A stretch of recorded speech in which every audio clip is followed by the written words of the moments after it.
Nancy Versteg. Or Mary Versteg. Yeah. There you go. Mary Versteg. Who told you Mary? Your own chief. No, right, I did. So how long did Mary coach? Longer than the other one. 7 years.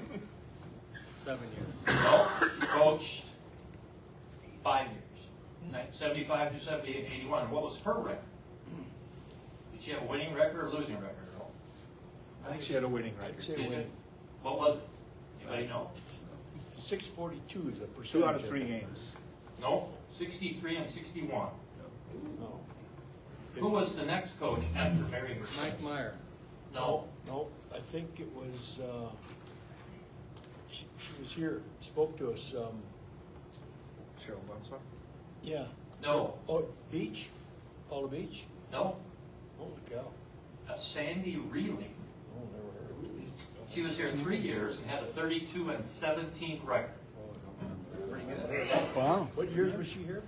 1979, 80. Oh, 2 years she was here. Sorry. 2 years. I'll be there.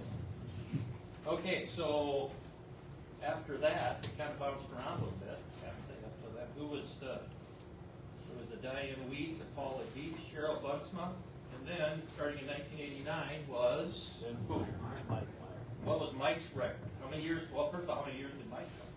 Pretty good. What's that? He had a good winning record, Tim. How many years did he coach? 15 to 20. Yeah. 1989 to 2004. So how many years is that? 11, 15 years. And what was his overall record? Anybody know? Won 661 games.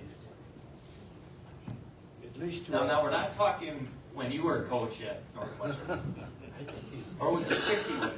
Which one was it? he won 660 something. Mike Meyer? His record was 452 and 151. Okay. And so, and of course, who replaced Mike Meyer? Kyle did. Kyle I've been there Hancock. 21 years, yeah. So he's been here how long? 21. 21. He started in what year? 2005, and it's now 25. Good one. And what is Kyle's record? Better than all the rest of them. Incredible. Together. He's probably got that 600. I bet it's 800%. 800, 600? It's actually 589 and 151. I said it's 800%, but I don't Soon know. to be, well, that's close. That would be close. That's close, Dave. Soon to be 590 and 591, right? We hope so. Okay. So as you can see, they did better than what they usually do. We'll give them credit. But that still means you guys got to pay up. Pay up. I think I do owe it. Next time. That's fine. You know, I got John. In the old days, we used to cut ties. That would be fun. This makes noise though. No, Dale does.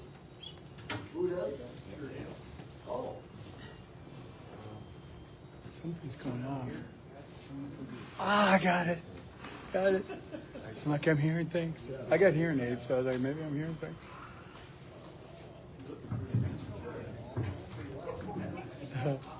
So it was a nice morning like this outside, maybe a little different, that beautiful summer day. Sunday morning, Pastor looked out and says, wow, what a beautiful day it is. He sits there and thinks about it. Pretty soon, Satan up above says, God, you're kind of tempting, aren't you? Well, we'll see. So finally the preacher says, I think I'm going to do it. So he makes a call to the person at church, says, I'm kind of sick, I can't come today. Okay. So he hops in with his golf clubs, takes off down the road. Goes quite a ways away because he doesn't want anybody to recognize him, of course. So he gets there and he starts playing. And God, Satan are constantly kind of giving each other a hard time on it. And he gets to this hole about 300 yards out. Goes down, lines it up, hits it, and he puts it right in the hole. Satan says, God, look at now what you did to him. Look at what that did.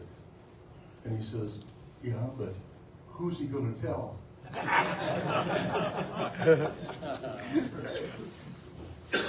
300 yards.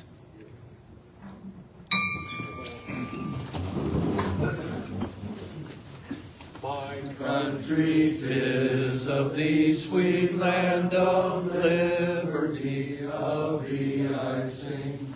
Land where my fathers died, land of the Pilgrim's pride, from every mountainside let freedom ring. I pledge allegiance to the flag of the United States of America and to the republic for which it stands, one nation, under God, indivisible, with liberty and justice for all. Let's pray. Dear Lord, we just thank you for this group that we can meet here today. We thank you, dear Lord, for the many blessings you give us.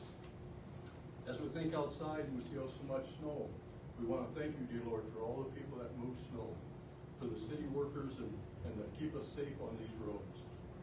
We thank you also, dear, for Northwestern College, as we just discussed, for the athletics there, but also how they go ahead and led the students there as they go ahead and study. We thank you also, dear Lord, for our 3 schools here, for OCCS, Unity, and MOC.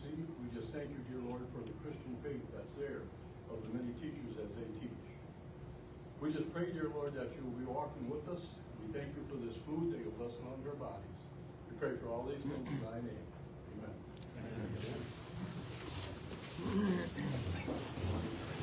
Okay, it's Warren's birthday, not today, but this week sometime, right? He's gone. Warren here today? No, he's down Not south. really sing loud. Well, then just sing to yourself and wish Warren a birthday. Also, next week's our last week, so what's the day? 9, 8? 15th. Yeah. So the 15th are live. If you come the 22nd, you'll be by yourself. Well, or the other guys, we can't remember which day it was. But then we're taking a couple weeks off, and then we'll re-up January 1. January 5. Okay, very good. All right, let's have the school reports, and we'll start out with Jason. Okay. Basketball season is underway. Last week we had 2 different games, one against Hall Protestant, one against Sioux Center. The Hall Protestant games went quite well. The Sioux Center games did not go quite well, at least for us. So we lost the one, well, the 7th grade girls won both, but all the rest of the teams split. One against Hall Protestant, lost against Sioux Center. We have games this week, Ireton and Inwood and Sheldon. So they're all away, so they're not playing at home, but that's what we got going on. And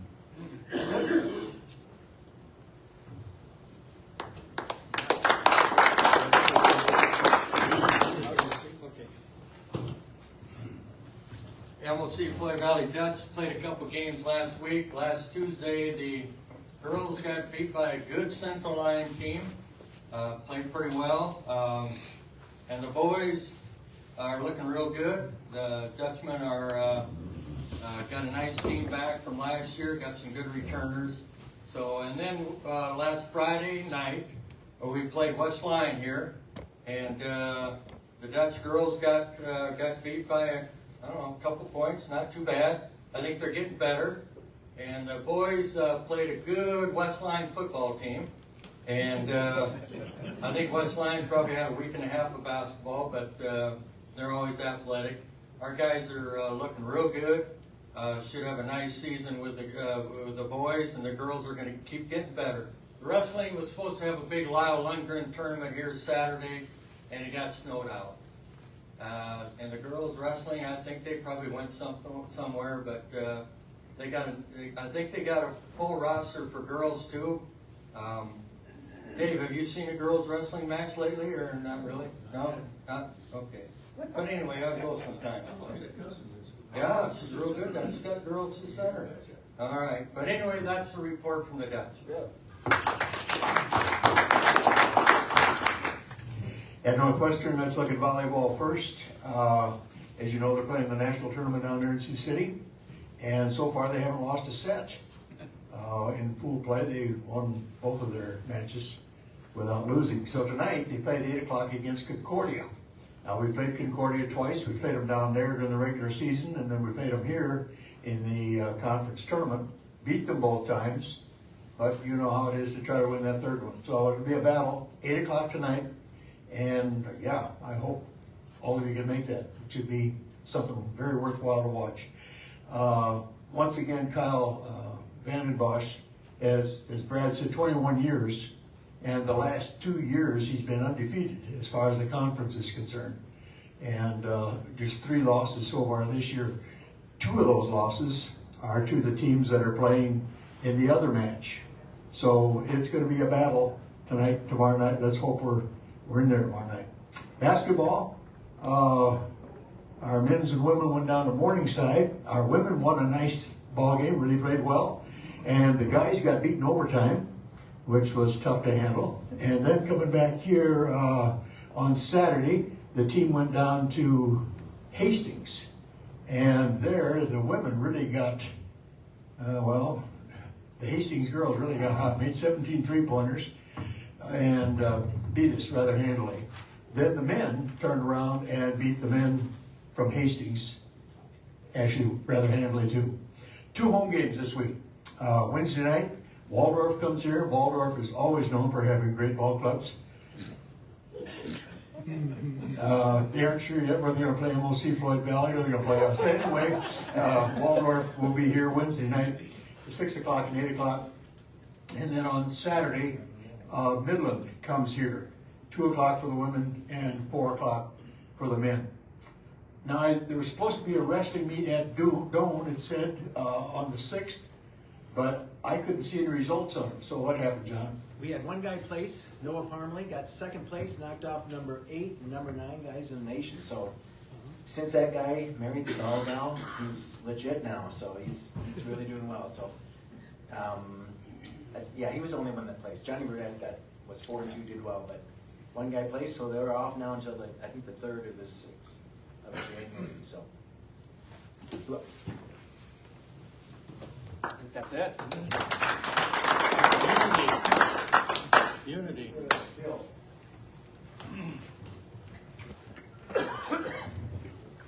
Well, I really don't have much. I got one question, Dave.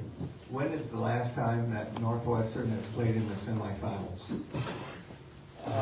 This is the second time that it's happened. Was it 23? And we got to the finals that year, but got beat, took second place in the nation. I read that article too, and I thought that was pretty good. You know, I mean, Kyle seemed really happy that we have gotten this far so far. And but then in an article it says that we've been there twice before. Okay, for Unity, for the guy that's supposed to give the report, I can't give you a report because I depend so much on the Northwest Iowa Review, and we didn't get one Saturday. I know that the boys and the girls played, I think, 3 games last week. And Boys won them all. boys won them all? Okay. And what about Girls, the girls? girls has played 4 so far this season and split 2-2. Okay, thank you. Well, that's the report. Good job on the report. This week, Tuesday, both the boys and the girls host Okoboji. On Thursday, both teams go to Mars Galen. And Friday, both teams go to Sheldon. And that's it. And the only thing I can tell you is that I graduated this past week. I finished my last cardiac rehab, and so the doctor don't want to see me for about a year, and I'm thrilled with that too. So thank you.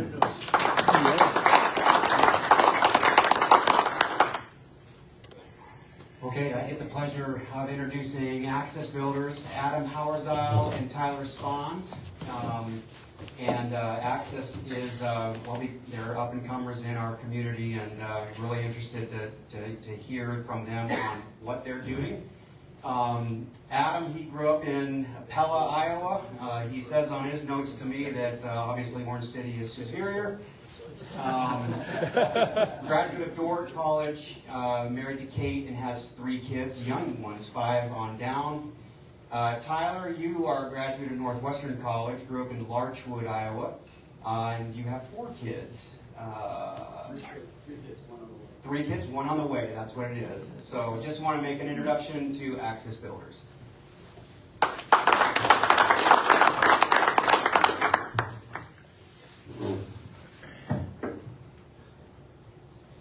So, yeah, nice to meet you all. If I haven't met you before, Ryan said, my name's Adam. Yeah, I grew up in Pella, and then I've lived in Orange City. Well, lived in Sioux Center, going to school, graduated in 17, and then lived in Orange City ever since. Bought a house over on 4th Street, just north of the First Reformed Church, and First Christian Reformed Church. And yeah, we started Axis back in, really, I worked for Sitka Radiotherapy for a while, and so we were kind of doing this nights and weekends. Starting in 2019, we bought our first house, and then really went full-time in 2022. So it's only been, going on our 5th year. We own the building just north of City Hall. That's currently being remodeled, if you've seen that. Used to be Metro Burger back in the day, and there's a real estate office in there as well. So it's been a lot of different things I know over the years, but those are the most recent. And yeah, we're excited to get back into that office, hoping sometime in 2026, probably February 2026, we'll be in the main floor, and then that second floor is condos, kind of like what's the Hawkeye building above Brad's Breads. We'll sell those condos then.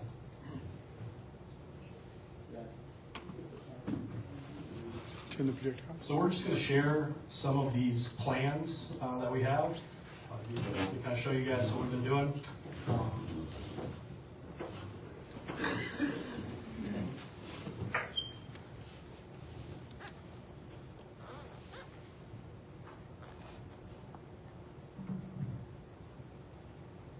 Mike, do you want to just make sure that sucker's up and running? Yep.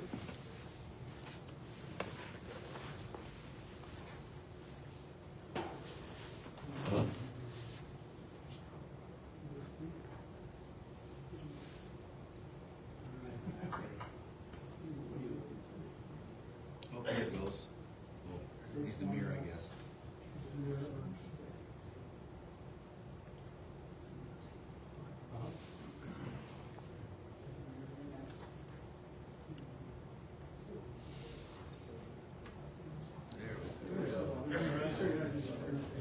Sounds good.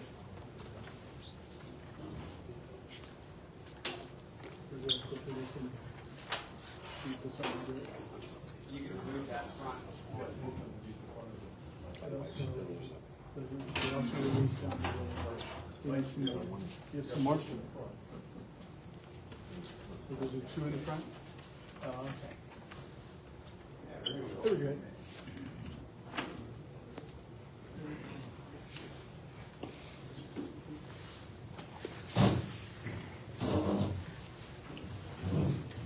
Perfect. So you guys can all now see the new building. Oh, thank you. It's great.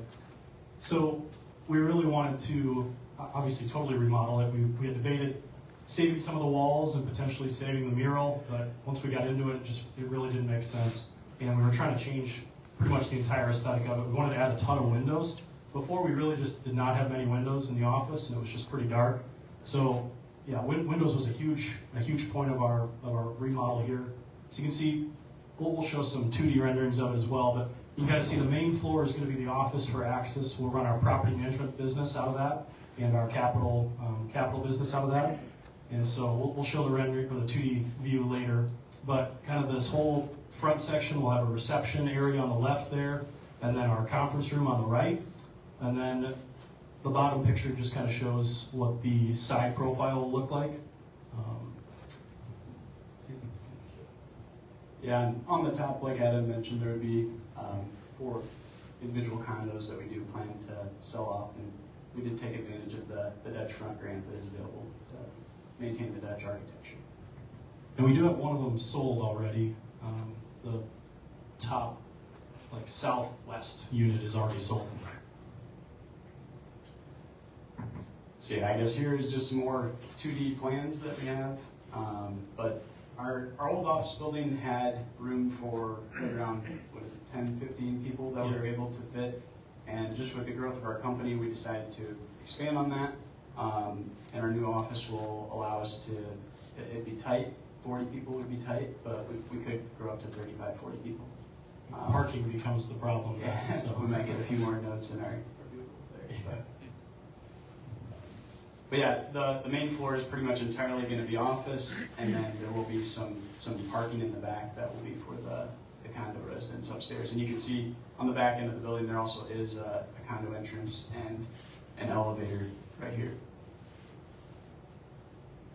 So this adds some much needed space for access. We've never really had a great kitchen or anything. We've been limited on bathroom space, and just the overall layout of the office has been kind of cobbled together for us for the last 3-4 years. So this is just a much needed update for us as we continue to grow our business.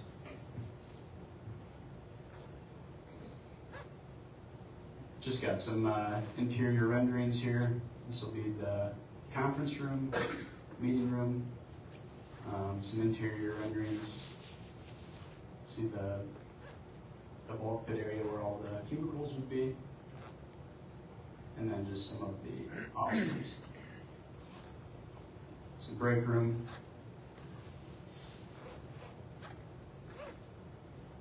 And then this is what the upstairs condos would be. And like I said, we plan to sell these off. These are not going to be rentals. Plan to sell them off.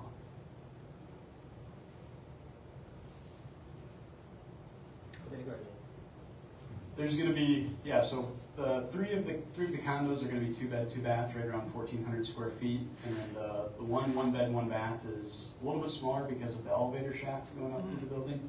And that one will be 1,100 square feet. And each one of them will have 1 garage parking space, and then there's a lease with the city for 1 parking space right behind the building as well. Is there an estimated time of moving in for those people? Project completion is set at end of March, but we'll see. It's a construction timeline. We do plan to do, I think, another ribbon cutting or open house once we have probably all of it done. And we'll show off our main office and some of these condos at that point. So would invite you all to come to that when we do that.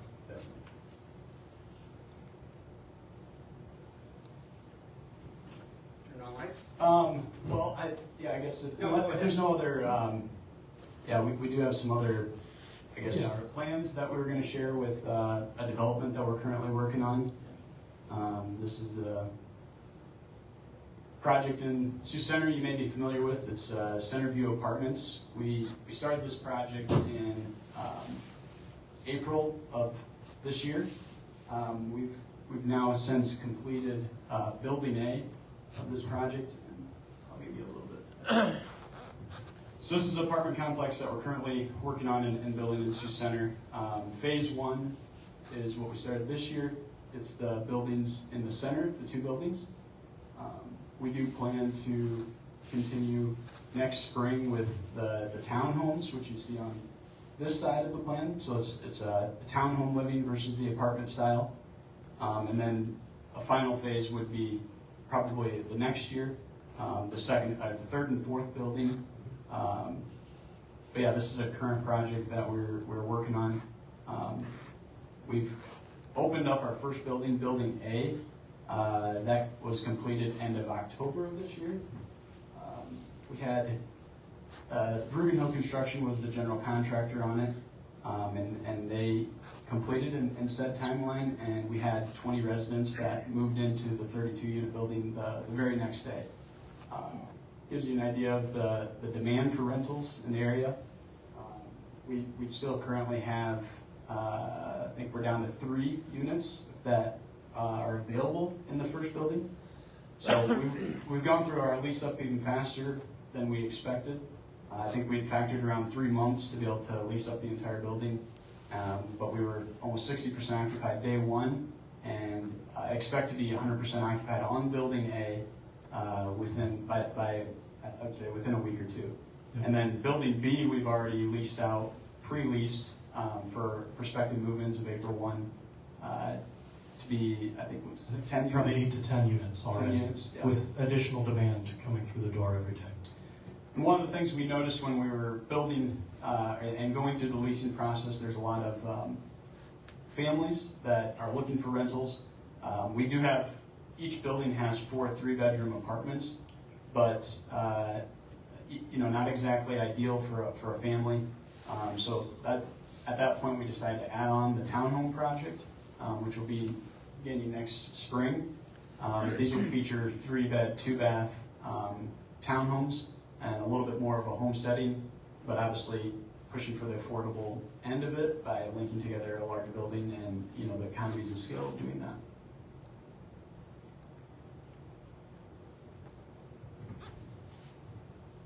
How many employees do you have right now?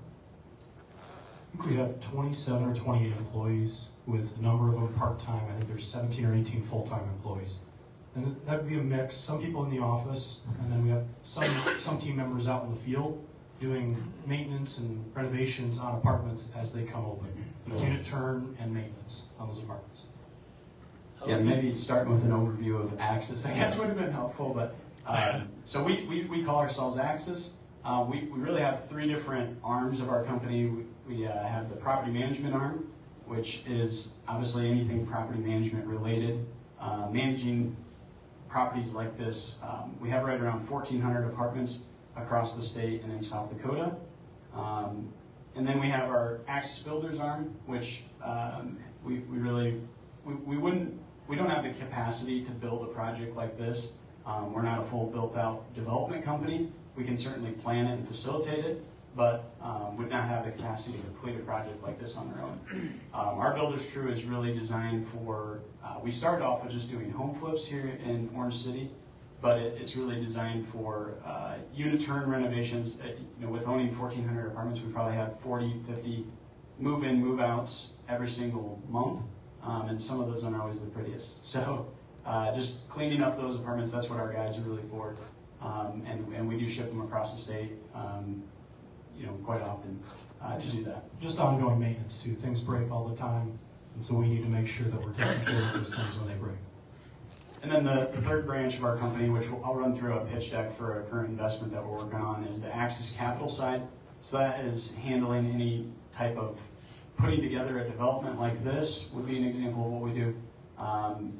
Existing acquisitions, so how we started and what a lot of still what we do is buying what we call Class B and Class C type properties, which is properties built from the 1970s to the 2000s, and targeting acquisitions like that across the state. And then, yeah, or even existing acquisitions. Another property we bought was Hillcrest Apartments here in town this year. So that would be the Axis Capital side. And then with that, you know, we work with investors to fundraise money to buy projects like this and to plan out projects like this. How easy was it or difficult to make that pond back there? So that's actually not going to be a pond. It's a detention area. But yeah, that was subbed out to a dirt grading crew, and it was part of actually we worked with the city on this. They were still putting in the streets, and I don't think the city of Sioux Center planned this to happen as fast as it did. So we worked together directly with them on the grading out of the entire site plan and the detention plan that they had for that area. So I guess I personally didn't do the work, so I don't know how hard it was, but yeah, that was how it happened. Where is that property located that we're looking at? From the hospital or? Yeah, so it actually, it's on the north side, so it'd be like east of Pellicourt or southeast of Verhoof Automotive, or 10 Credit Electric put up a new shop there. Yeah, so this is a new street. The 11th Ave Street continues further north. Okay. Yep. And then 18th Street, I don't even think 18th Street is in yet. I know they're planning it right now, and we'll probably pour that in the spring, I would imagine. Yep. You mentioned Hillcrest. What other apartments do you own in Orange City? Yeah, so we own I think it was called OC Plaza. It's just north of like GCC Concrete. It's 4 8-unit buildings, so 32 units right there. We manage some single-family homes in town as well, and then we have it's owned by Lux Holdings. I think it was an old funeral home back in the day. Right on the corner there, I don't know the street names off the top of my head. Going north out of town off of Albany, on the east side of the road of Albany, going north out of town there. Yeah, the old A-frame. Then we do have an 11-unit complex that we had turned into a homeowners association over on 2nd and Frankfurt. That used to be owned by Dwayne Dykstra back in the day. Then we have a couple of fourplexes on Delaware Ave. What'd you guys major in when you went to school, and how do you two defenders and raiders get together? That's the famous question. So, yeah, I went to Dordt, majored in mechanical engineering and mathematics, and yeah, like I said, went to go work for, it used to be MedTech back in the day. It was Civco Radiotherapy when I was there. It's now CQ Medical, so it's over east, over by Pizza Ranch. I think enjoyed the job, was just working at a computer all day, every day, and probably just getting a little bit burnt out, to be honest. Tyler and I had met through Facebook. I told the story a bunch of times, but my wife was selling some shoes on Facebook Marketplace. Tyler's wife, Maria, came over to buy those shoes, and they'd invited us over, and we just had like interests, and we're reading the same books, listening to the same podcasts, and Tyler mentioned he was thinking about buying a house pretty soon. And I think we bought our first house together probably about 3 months after we met. So it was pretty quick, pretty rapidly getting together, going into business. My dad thought we were crazy to go into business together 3 months after meeting. Yeah, it's worked out really well. And yeah, I went to Northwestern College and majored in biology and chemistry. Right out of college, my original track was pre-med. I was planning to apply for medical school the next year. So I worked for a little bit at a hospital, and ended up deciding that wasn't really for me. I had more of an entrepreneurial spirit, but I still needed a job. So I got a job at Exemplar Genetics out of Sioux Center. I worked there as a regulatory specialist for 1.5 years. And yeah, job didn't really fit my desires or my skills. And I started flipping houses and working with Adam on the side. And then, yeah, when the time was right, we made the jump.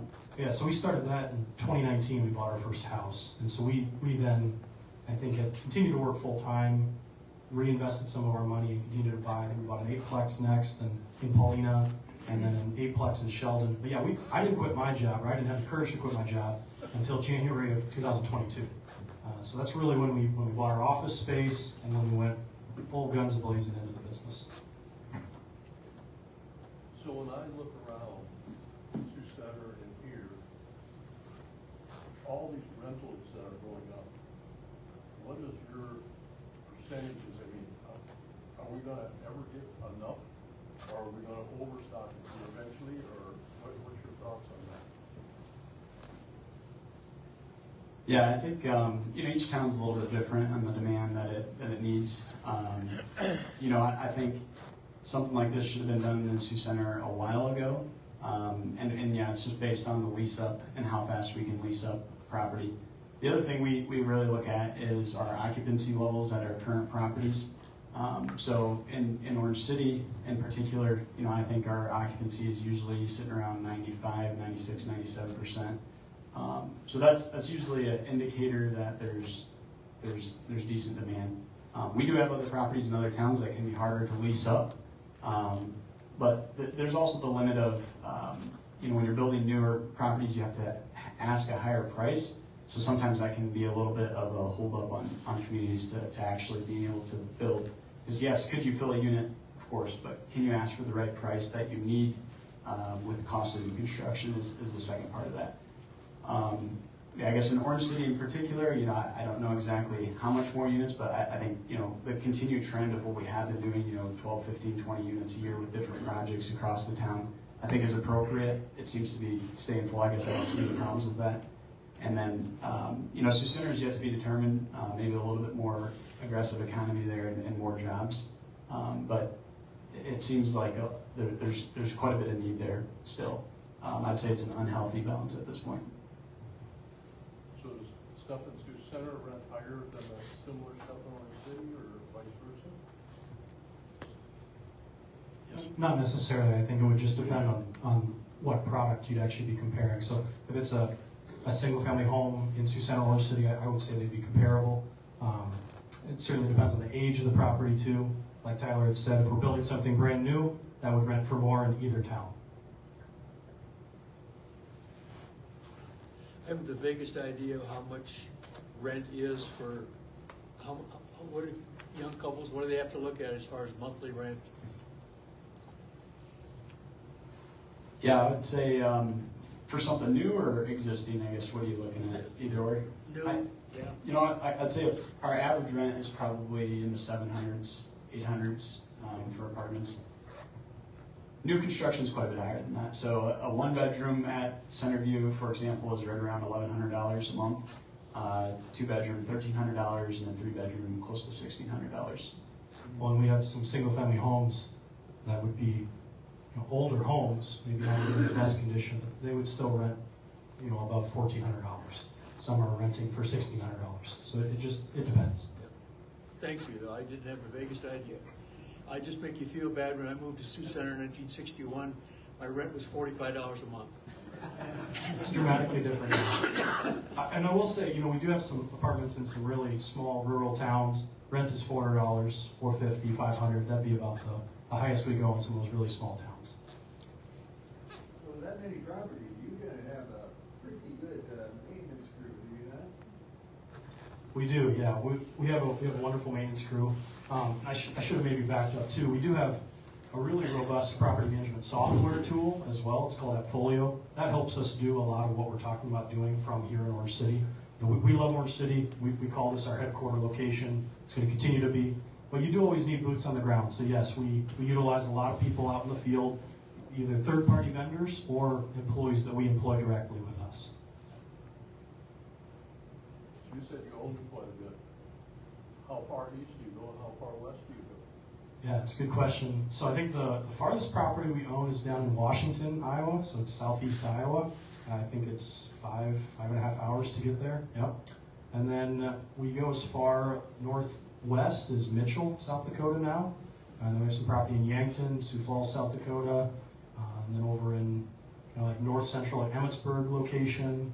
And then we have some property down in southwest Iowa as well, in Red Oak and Shenandoah, which is down south of Omaha. So yeah, we're kind of spread geographically all across the state of Iowa. We have some stuff in Des Moines too, so all across the state of Iowa, and then up into South Dakota. What would the ratio or numbers be on what you own and what you manage by outside ownership? So yeah, the vast majority of what we manage is owned in some way by us or an investor group. We probably have 150 units of the 1,400 that we don't have any ownership say in. But the majority of our properties, I guess, yeah, start off with me and Adam just bootlegging it really. And then since our first project that we raised money on was the OC Plaza Apartments back in 2021, I believe. And then since then, we've done around 12 other investor projects. We've done about 3 every single year and gone out and bought a complex with that. So.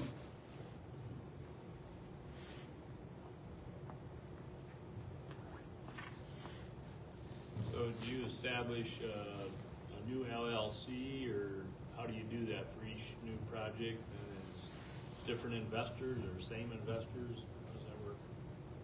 Yeah, it would depend. I think like Tyler said, if we would be buying something together, we have a couple established LLCs that we could choose to buy it within. But yeah, anytime we're raising money and it'd be a new set of investors, it'd be a new LLC to acquire that new asset. I will say now we're raising a fund, so that'd be where we would have one LLC set up. It's called Acts 2. We'll show it to you in a little bit. And we would then go out and find those investors, pool those funds together, and then go out and buy multiple different properties. So it's not necessarily one LLC per property, although it has been in the past. Hillcrest, for example, is one property, one LLC. But otherwise, no, it could be a mix of properties inside of one LLC. But the investor group would have to, whatever you raise, that investor group would then be set up and set in place for in perpetuity. Have you ever considered owning a hotel? We have. It's not going any further than that yet. It's just a different business model, right? So I think we understand multifamily apartments really well. So we really don't buy or actively go out and acquire single-family homes or anything beyond multifamily. I would say even our buying criteria is probably sharpened a little bit more. We're 10 to 20 units and above now. We'll still buy 4-plexes on occasion and 10-plexes, but yeah, beyond that, I think we're just focused primarily on multifamily. And hotels just are ran differently by their nature. Yeah, we have a few houses and we're actively trying to sell them off, or planning to sell them off. The last 2 to 3 years, we focused really heavily on the management side of the business. and getting very good at that, and everything else is a distraction, so including hotels. That leads to my next question, and would be, what does your next 10 years look like, and what do you want to become? Yeah, so Adam and I have always been goal setters. It's kind of how we started the business, and ever since I think after our first house, we set goals every year together on how we can grow this business. And our current goal is to grow the company to 10,000 units. We're currently at 1,400. And then the other metric that we look at is assets under management. So our goal is to grow to $1 billion of assets under management within 5 years. It's an audacious goal. But we found that when we set the goals beyond what we think is possible, you start asking a different set of questions. And so it's been important for us to be able to grow this and to do that in a smart way, but also in a challenging way, and seeing how we can get there. So those are our two main goals, I guess, that we're looking at. 2031, I guess, is the due date. You've obviously invested in Orange City. Hillcrest is a great example. When would and what indicators would we need to start setting in motion to do a project like this in Orange City? Obviously, we do have some apartments, R. Perry, Envision, and things like that. But getting access to invest in something like this in Orange City, what are your guys' thoughts?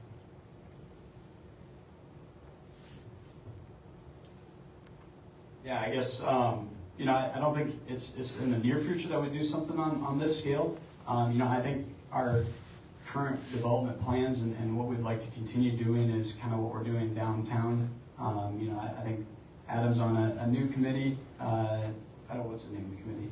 OC Visioning. I don't even. And they talk a lot about driving growth downtown. I think we see part of it would be maybe having more of these second-story buildings and having rentals downtown. So I guess in the current plan, we don't have something like this planned for Orange City. It was done with Hillcrest. I don't know if it needs to be done at this scale at this point in time. We certainly will have a tap on that, but we'd love to see some more projects being done downtown, I guess. And a big part of this too is the tax credits that are offered through the state, as you're familiar with, Ryan. Our focus is not to be a development company, but with these incentives and programs, we're limited to really 2 applications that we can actually win. And right now we've kind of used our network, I guess, to identify which communities do need it. And I guess in the next 2 years we have identified other communities that we plan to do that at. Would Rock Valley be one of those? What's that? Would Rock Valley be one of those? Yeah, I think Rock Valley is a community we would like to grow in, especially with the flooding that happened there. I know Lloyd did build a recent complex there, and I haven't heard exactly how that lease-up has gone or what that's looked like, but it's definitely up there in one of the communities that we'd like to invest in.